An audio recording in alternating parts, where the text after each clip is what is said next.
We got a lot of really good stuff to cover. It's going to be an awesome episode, which is going to be kind of focused around the events Wednesday when we went very live in practice, and it got a little live, for lack of a better term, in front of several high school coaches, players, commits for multiple sports, so on and so forth. But I must admit, today we do so with a little bit of a heavy heart, as we lost a real one in this industry, in my opinion, one of the most instrumental people to me trying to get this job. So it is what it is. And we all will remember what he was able to do. You are Locked On Oklahoma State, your daily podcast on the Oklahoma State Cowboys, part of the Locked On Podcast Network, your team every day.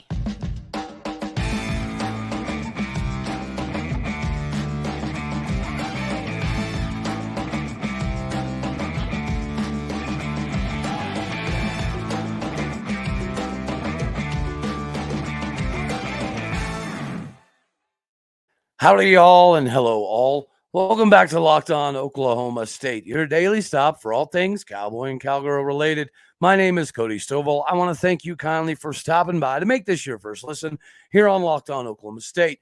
We're available on all of your podcasting platforms as well as YouTube. You can find me on Twitter at AllDayOState. Please hit the like, share, subscribe, all that fun jazz, right? The technological side of things, I'll leave that on you. I just do the talking side right here. So yeah, we do got a lot of really cool things to cover, but I would be remiss if I didn't start today off with, again, asking for everybody that does in fact feel compelled to do so, throw up a prayer to Golden Blue Dude and his family. For those who don't know, Golden Blue Dude was a guy who, he did a lot of West Virginia oriented content, but he would cover literally a little bit of everything. So he would talk about the ACC, the Pac-12, the Big 12, the negotiation windows, Kevin Wilson, Brett Yormark, the rivalry with Pitt, what the ACC should potentially do, what teams could leave, what teams could come. And he does it with graphics and music, and he has the check boxes to start off his show. He stands up the whole time, right? Which I always found kind of odd, but it allowed him to kind of do some things that were different. Very energetic, very passionate, very legitimate, right? He was genuine in what he was trying to do, and he was very good in doing so. So he was one of those people. You've heard me talk about Josh Neighbors, right? Locked On Big 12 host. I've been listening to him for quite some time. In the same breath, I was listening to Golden Blue Dude every day, the Sports 365, the guys who cover some of the Baylor stuff. They cover a lot of different Big 12 content as well. So these are some of the people that I would watch on a regular basis. And when Golden Blue Dude, I think, said some crazy stuff, then I'd jump over to another West Virginia channel, a gentleman by the name of Kuz's Corner, just to kind of get different angles based off of what Golden Blue Dude was doing. So his passion, his energy, his reliability, his ability to, add the graphics and everything and make it a little bit more interesting, a little bit more of a fun watch. To me, he's somebody that's massively important in my growth here, or even thinking it was a possibility to get into this type of industry without having all of those degrees. And that's why I wanted to make sure that we take the time to say thank you, Golden Blue Dude, for opening doors for a multitude of people, especially people like me, for doing what you did. We'll also have a little tribute at the very, very, very end, so feel free to stick around for that. So now we do need to shift course here, okay?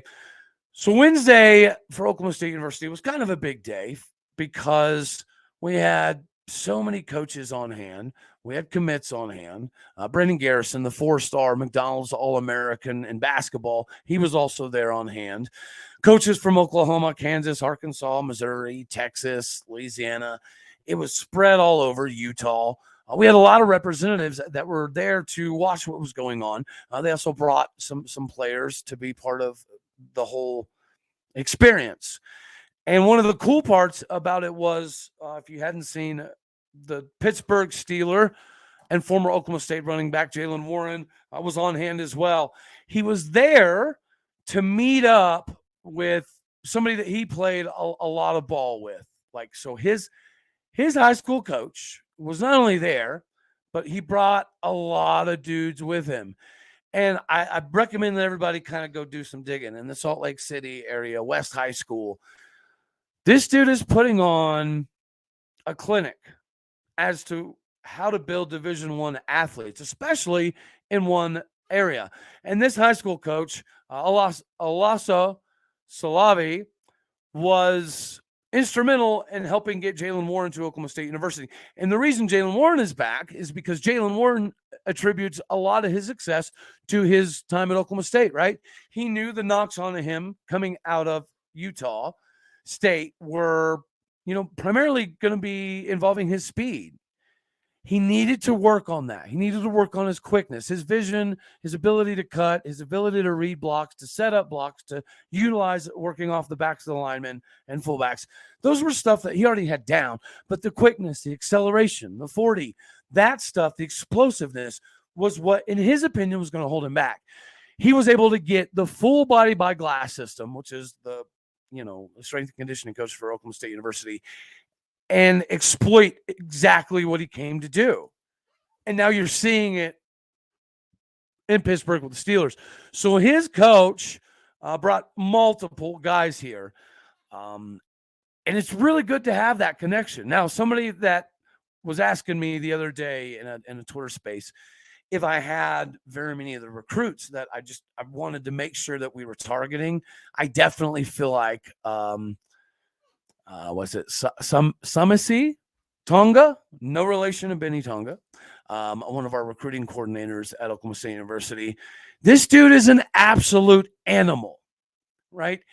He could play offensive line or defensive line right here, right now at the Division I level, which is why he has so many daggone offers out there. But nonetheless, this is a really good spot to be in because if Jalen Warren's experience is something that was correlated to the coach, which obviously it was, that coach is then going to pass it down onto the player, especially knowing right now at this very moment that our head man, Mike Gundy, is in fact trying to work on some things to make the continuity a little bit better, to make the transitional periods a little bit smaller, right? And you're seeing a lot of the productivity on the field speak for that, especially on the defensive side of the ball. You guys know how excited I am about the defensive side of the ball. And again, no, it's not just because I've had some of them on the show. It's because the film says that I should be excited, as should you. If nothing more than the massive amount of team speed and athleticism that we have, if it's not a perfect fit on every play, it's at least going to be fun to watch these dudes make mistakes. I know that may sound potentially crazy to some. Cody, why are we having a conversation about how cool it's going to be to watch people make mistakes? It's, again, because of the talent. It's because of the speed. It's because of the depth. This is what we've been building to. Building to this level with the body by glass system is precisely why we might be in a position this coming season to win a lot of ball games. I don't care what nobody says. If you go back right now and go look at the schedule, please find me more than 3-4 losses. The schedule in and of itself should equal 6-7 wins without even us having a coach on the sidelines. That's it, guys. Am I sitting here saying that this is the most talented team we've ever assembled? Maybe not. Is this the deepest team we've potentially ever put on the field? That's a possibility. But there's no way you can look at this schedule and be afraid of really any of it. We should be able to trip and fall into 6-7 W's. I feel like, again, go look at the schedule. I don't know how I could be wrong on this one. And then you factor in the talent. Cool. That's more W's. And then you factor in the success of the new defense coordinator, Brian Nardo, in a small sample size. Again, I completely understand that. But for it to be that small sample size, we are already ahead of where we were last season with Derek Mason, right? The coup to get the big money coach from Auburn to come to Oklahoma State University, which in my opinion was like a chess move or a chest out move, if you will, saying that, hey, we have arrived, we're here, we can hire so on and so forth. We also don't lose very many coaches. And when we do, it's like a Jim Knowles situation to Ohio State. And regardless of what anybody wants to pretend out there, that is what it is, guys. We're never quite going to be financially or aesthetically on the same playing field as Ohio State, Michigan. Is the Big Ten worth its weight in gold? Heck no, it's not. Right? The bottom half of the Big Ten is trash. But the top half is Michigan, Ohio State. Penn State obviously has some say in there. I think Luke Fickell, now being at Wisconsin, hate the move, especially for the Big 12. I thought it would have been great if it would have stayed at Cincinnati, at least for a couple years in the transitional period to the Big 12. But nonetheless, right, the Big 10 is not what they make it out to be. And that's fine. That is 100% fine. All right, so we got some more to jump into there, but you guys do know that I have to let the fine folks out here remember how awesome of experience FanDuel can be. There's a reason it's America's #1 sports book. And all right, guys, so the NBA playoffs are almost here. The horizon is a-coming. So it's a perfect time to download FanDuel right now. New customers are going to get our no-sweat first bet. That is up to $1,000 back in bonus bets if your first bet does not win. I'll repeat that. $1,000 back in bonus bets if your first daggone bet doesn't win. So just download the FanDuel Sportsbook app today. It is safe, secure, and super easy to use. You can bet on a multitude of things: money lines, point scorers, threes drain, who's going to come up with the next series. And as it pertains to us directly, well, me directly, you could potentially make some money here on the Thunder, because the play-in situation, it seems to be very, very, very doable. Now, is Shai Gilgeous-Alexander going to play with an injury? Who knows? Is Lindy Waters from Oklahoma State University going to play with his injury? Who knows? It's still up and out there right now. So you could potentially go make you some dollar bills, bet on the Thunder, bet on one of these dudes coming back. I think it's the odds are 15-1, somewhere right around there, that Lindy Waters will not come back and play over 17.9 minutes. So maybe there's some money there. You can squeeze some money. You can go look at what the ratio is for Shai Gilgeous-Alexander and how many minutes he's going to play. Bet the over, bet the under, make yourself some money. Do not miss your chance to get your hands on this no-sweat first bet. Again, up to $1,000 back in bonus bets when your first bet doesn't win. Go to FanDuel.com/lockedon. Again, that is FanDuel.com/lockedon to learn more. Make every moment matter more with FanDuel, the official sportsbook partner of almost everybody. All right. So who are some of the people that clearly stood out over the weekend? Or the week, sorry. Well, from a wide receiver perspective, you are seeing all of the crazy stuff out there, right? The pictures of Jaden Bray looking like a grown man, the pictures of Talon Chetron also looking like a grown man, looks like a Dez Bryant, Justin Blackmon type of situation. And I think that's the case, but we're not exactly talking about DeJon Stribling as much. And it's because of the emergence of Bray, right? He's had his nicks, his bumps, his bruises. We are playing with some injuries at this very moment. It is what it is. But now we have a little bit of depth. And I think wide receiver is indicative of that. Are we as deep at wide receiver as we were last year? Absolutely not. Are we as maybe individually talented? Maybe, maybe not. But as a whole, I do think this is precisely what we're trying to pull off. DeJon Stribling, I don't exactly know where we kind of squeeze him in to be a comp. I think the natural one would be Tay Martin with some more size. But somebody who I'm really excited about, who keeps popping on film, is Leon Johnson III. Yes, the transfer from George Fox University, Division III. His high point ability is very Marcel Aitman-esque, and the speed and everything, it's fairly comparable as well. Leon Johnson III will be a problem for people at Oklahoma State University. It's just, you might as well write it in stone, guys. And then you've had some of the running backs that we've been able to assess throughout the entirety of this. And one thing has remained consistent.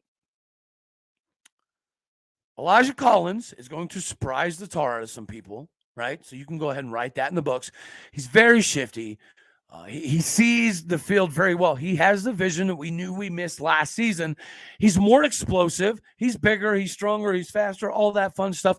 And one of the funnest parts is his hands. He's out here making one-hand catches, and he's busting it for 50, 60 yards on a fairly regular basis. Now, I know you guys are probably tired of me talking about how good Gunnar Gundy has looked, but he scored another couple tutties again, and he broke out and got wide, cut it back in for a very, very, very nice gain on his feet. Not a gain that you were just doing the hand touch, playing with flags. Like, legitimately speaking, in live game, it would have been a big reel off. Garrett Rangel's been starting the days hot, right? Maybe trailing off a little bit towards the end, but that's the beauty of it. If you have somebody like Garrett Rangel that you know is throwing a multitude of touchdowns, he's found Arlen Bruce for a tutty. He found Leon Johnson III for a tutty, as did Bowman. Bowman looks more comfortable as time goes on. It really appears that way. And ironically enough, you're seeing this new side of him after we put the pads on. He had the happy feet when we didn't have full pads. And ironically enough, he puts full pads on and he has less happy feet now. So it's a good sign. It's a good sign from him. Bryn Presley caught a touchdown the other day. Jaden Nixon looks solid. Elijah Collins is, again, he's going to be a very integral part. But again, who's the starter? Ollie Gordon. Ollie Gordon is that guy. And it's not just because I get lost in some of the affinities. And, he's pretty much related to Boogie, Stephon Johnson Jr. They grew up together. Their parents went to college together. And, you just see on film that he is more mature. You can't hear, per se, but you can see when they're hitting the holes the right way. And again, with this KISS method, the simplification process has been amazing. Josiah Johnson is starting to get more involved. And again, this is a guy that came from quarterback, went to UMass to play quarterback, converted to tight end. So we haven't even got to see, nobody's really got to see what he's going to be able to do. Ian Edenfield is coming along. He's not just going to be that blocking type. Even though his film is 50-50 split defensive end to tight end, you do kind of see why he was moved to the tight end, but he loves being aggressive. He absolutely loves smashing people into the ground. Another one that is looking very, very good lately, which is amazing news, because I didn't see a lot from him in spring before pads. But again, this is why putting on pads matters so much. Transfer Justin Wright, who has been on the show. I'll actually try to put that at the end of the video here. So I'll pop it up there so y'all can catch his episode on the show. But he's starting to show out now. The more pads that he's able to put on, the more he's able to live up to the experience of putting up the amount of tackles he did at Tulsa. 111 tackles, 120 tackles, whatever. It's a crazy number to even think about.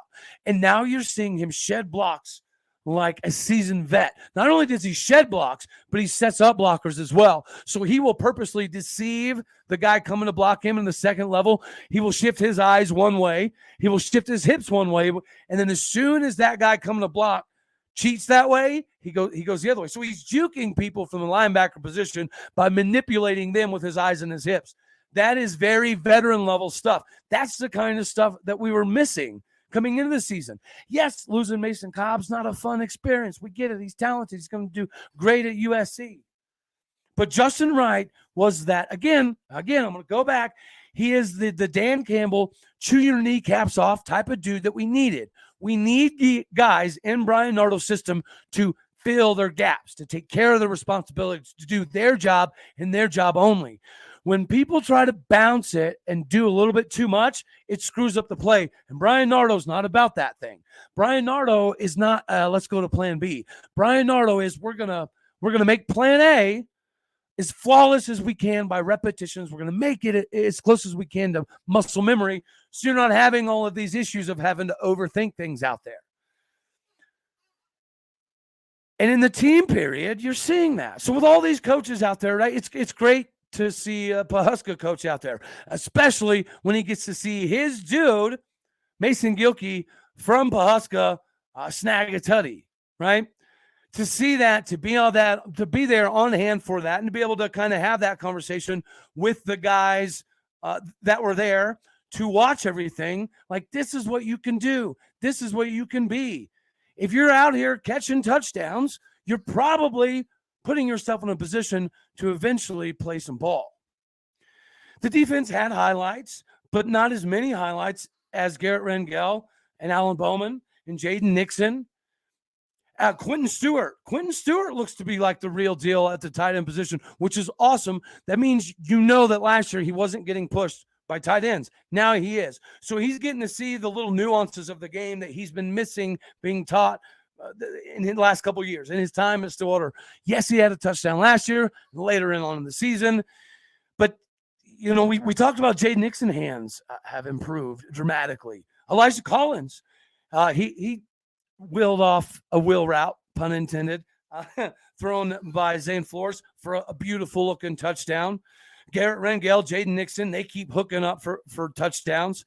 Quentin Stewart, again, as we just mentioned, he reeled off a darn near 50-yarder from Garrett Rangel. Good pass, good manipulation of the pocket for Rangel, moved the defense where he wanted him, and he knew he was going to have that leak if everything went right. And he moved the defense with his eyes, shift, body, pump fake, whatever. It got Quentin Stewart open. These are the things that we're looking to see out of the tight end position. And again, let's not forget that the defense did show up and show out as well. Our dude, the guy who was killing it in the scrimmage before you put on the full pads, he's also showing up with full pads on Lyric Rawls, is going to be a guy. And people talk about losing Jason Taylor II. Is it a big loss? Well, absolutely. But if you're going to have somebody like a Kendall Daniels back there, you're probably okay. And now we know that Lyric Rawls is going to be a focal mainstay of this defense and fly around like crazy. I can't wait to watch, because we're not even talking about Trey Rucker. Trey Rucker is a human torpedo, y'all. He loves to launch.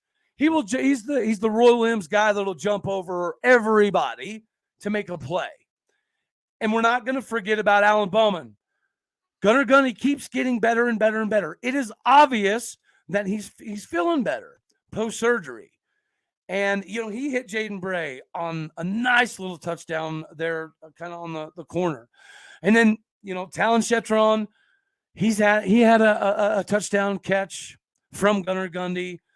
The defense continues to look good. I've been raving about Ladarius Webb Jr.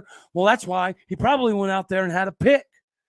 Colin Oliver, the guy who we know is a really good defensive end, All-American caliber, also has a pick from his new spot at linebacker. The team periods have been instrumental in what we're doing, and to have people on hand to watch that. We had Jalen Pope, the wide receiver from Aledo, Texas. He was there. Jadon Foreman, defensive lineman from Del City. He was also on hand. And then we got Brandon Garrison, right? The McDonald's All-American. He was there to watch it. Kuita had a gentleman on hand as well. We had a bunch of coaches. We had some linebackers from Waxahachie, Texas. Look out for Brevin Dole. I think Brevin Dole should be a really good get. He's out of Louisiana. He's a 3-star recruit, but he's somebody that we could potentially get our hands on. There are a lot of suitors, your Iowa State, your K-State, your Iowas of the world that are on him right now, have offers out there. So we're going to have to fend off some people, but I think it's a really good possibility. CJ Simon, he's another Okie wide receiver. A lot of prognostications have him leaning towards OU. Whatever, I don't necessarily get it. I don't see it.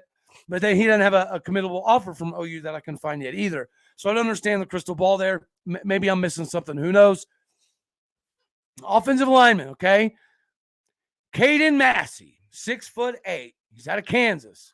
He's an offensive tackle that plays with a mean streak. And he's a multi-sport athlete, which is, again, something that we know Gundy is always looking for. And a very interesting one was on hand. I'm sure a lot of you maybe recall or don't recall the story for Shaker Isaac. It was the quarterback for Jinx High School, led him to a title. And then there was something went on, and his dad didn't agree with what was going on at Jinx, something to that effect, and he ended up transferring to Union. So he pulled a Trace Ford. So we'll see how that works out at the end of the day. But he's a very interesting prospect, probably one of the better prospects, quarterback-wise to come out of Oklahoma in a while. I know Casey Thompson was kind of labeled to be one of those guys. Didn't exactly work out for him. Hope it does, right? I'm hoping Nebraska has a big year. Do I think Nebraska's Matt Rule is going to be able to jump in immediately and have some success? I do, because the Big Ten is just not all that great. You can win 5-6 games in the Big Ten without putting forth a crap ton of effort, in my opinion, if you have the right roster, which I think that he does. Another interesting guy that was there was Easton Wood out of Sand Springs, Page High School product, 2026 quarterback.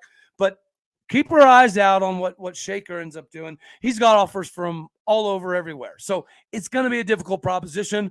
But luckily, we're pretty set at quarterback, right? We're doing a pretty good job at getting people in the fold that we need to be successful. I'm loving this Brian Nardo defense the more and more I look at it. It is designed to play fast.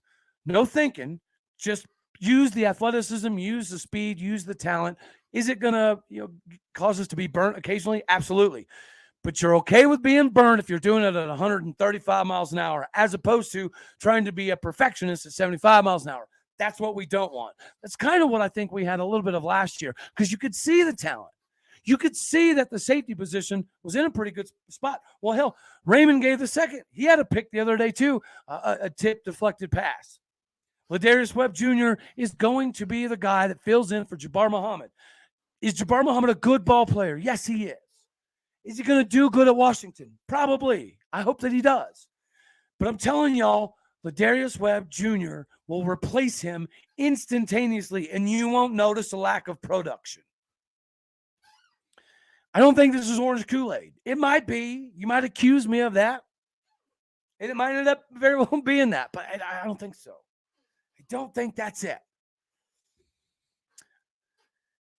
So that's, I think that's a pretty good breakdown of what we had to knock out today. We've got a lot more to cover. There's a lot of news coming out. We do have a couple of injuries that we don't know where they're going to land at. We do have offensive lineman again in a boot. We have a defensive tackle dealing with a pretty severe case of turf toe. And if anybody's like, oh, turf toe, he needs to toughen up.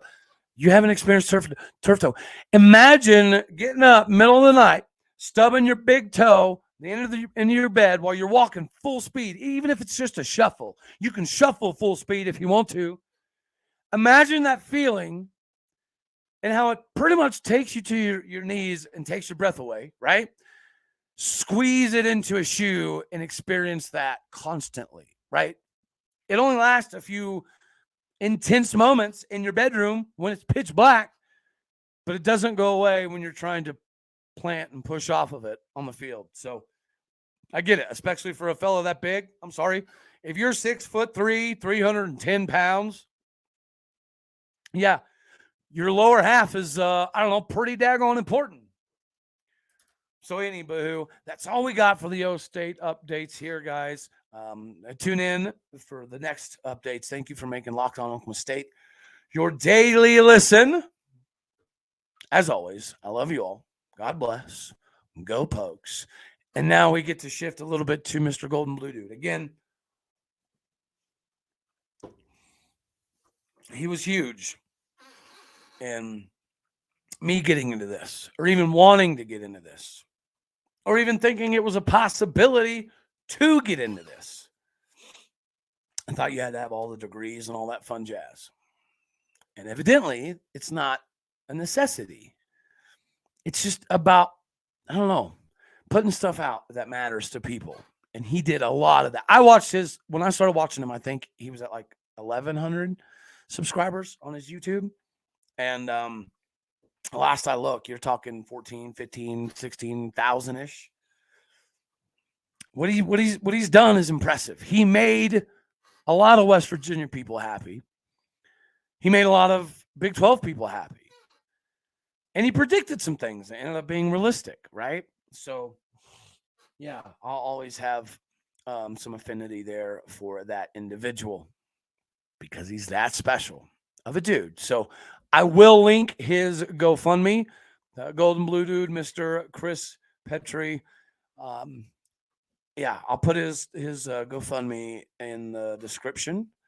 And y'all make sure that if you have the ability to go help him out, because I know that Chris and his family, put out a video. His brother did of how much he's been fighting. Right, he's had large amounts of his intestines removed. He has Crohn's disease. He's had a bunch of issues, and it even makes what he was doing that much more inspirational. To know that he was fighting through all of that stuff and still putting on a show on a weekly basis, if not even a daily basis.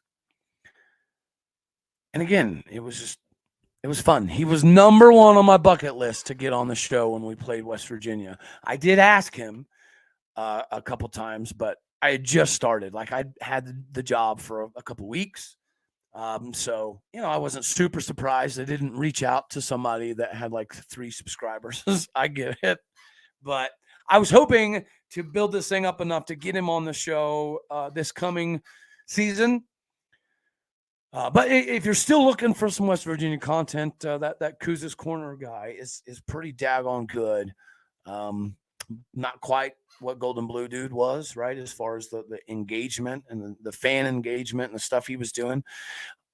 His little giveaways were what inspired me to have some signatures on some of these mini helmets to give away for some of my subscribers. As a matter of fact, I'm thinking of, so I sending out autographed helmets for the subscriber number 500, and I was going to do another one, subscribe mini helmet to the number 1,000 subscriber. I've been kicking it over about doing. Yeah, I think actually, you know what? I'm not mulling it over. I am going to do it. So I'll do another giveaway at 750 subscribers, and I'll try to find a way to incorporate something Golden Blue Dude mixed in there for the 750th subscriber. Don't know what it would be. Don't know if I can't even do it. It might even just be a West Virginia helmet signed with those State dudes. I don't know yet. But for the number 750 subscriber, I am going to do a giveaway. Okay. And just decided that has to happen. So it's going to happen.